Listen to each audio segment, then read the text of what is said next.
حضرت عمر کا زمانہ ہے، آپ جانتے ہاتھ میں کوڑا رکھتے تھے، تو آپ جا رہے تھے، ایک شرابی تھا ہاتھ میں، اس نے بوتل شراب کی پکڑی تھی، گلی کا موڑ کاٹا اس نے تو آگے حضرت عمر نظر آیا۔ حضرت عمر تو موقع پہ سزا دیتے تھے، ہاتھ میں درہ پکڑا ہے تو اس نے دل ہی دل میں کہا مالک عمر کے قہر سے بچا لے، پکی توبہ کرتا ہوں آج کے بعد شراب نہیں پیوں گا، اور جلدی سے وہ شراب کی بوتل بکل میں بغل میں دبا لی۔ حضرت عمر بھی سر پہ پہنچ گئے اور جھڑک کے کہا کہ یہ تیرے پاس کیا ہے؟ تو ڈرتے ہوئے کہا حضرت سرکہ ہے۔ عمر سے کہا نکال، جب نکالا تو واقعی سرکہ ہو گیا تھا۔ جو رب شراب کو سرکے میں بدلنے پہ قادر ہے، وہ رب گناہوں کو نیکیوں میں بدلنے پہ بھی قادر ہے۔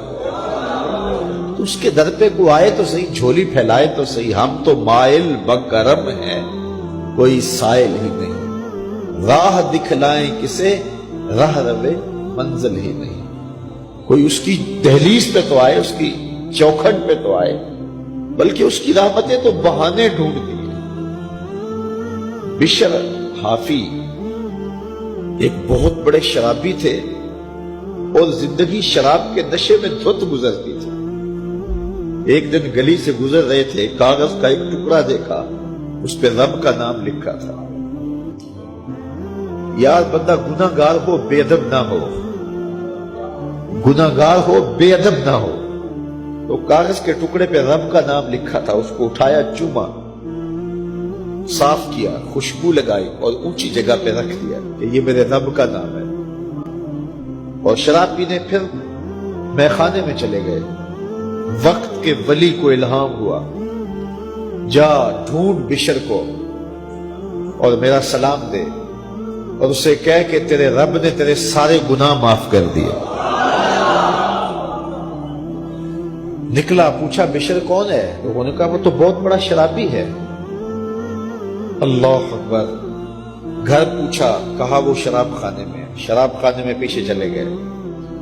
وقت کا ولی اللہ شراب خانے کے دروازے پہ دستک دے رہا ہے۔ اندر سے آواز آئی، کون؟ نام بتایا، کہا میں بشر کو ملنا چاہتا ہوں۔ کہا وہ تو نشے میں دھت پڑا ہے۔ ساقی میخانہ نے کہا کہ وہ تو نشے میں دھت پڑا ہے، کہا اسے ملنے آیا ہوں۔ تو اس نے جا کے کہا کہ باہر تیرا کوئی مہمان ہے۔ تو بشر نشے میں ہی ڈولتا ہوا ننگے پاؤں دروازے پہ آیا، اللہ کا ولی کھڑا تھا، کہا کہ تیرے رب نے تجھے سلام بھیجا ہے، تو نے اس کے نام کی قدر کی تھی اور اس نے تیرے سارے گناہ معاف کر دیے۔ بشر حافی ننگے پاؤں تھے، اس وقت نشے میں تھے۔ نشہ شراب کا تھا، لیکن رب کا سلام آیا تو یہ نشہ اس سے بھی اوپر تھا۔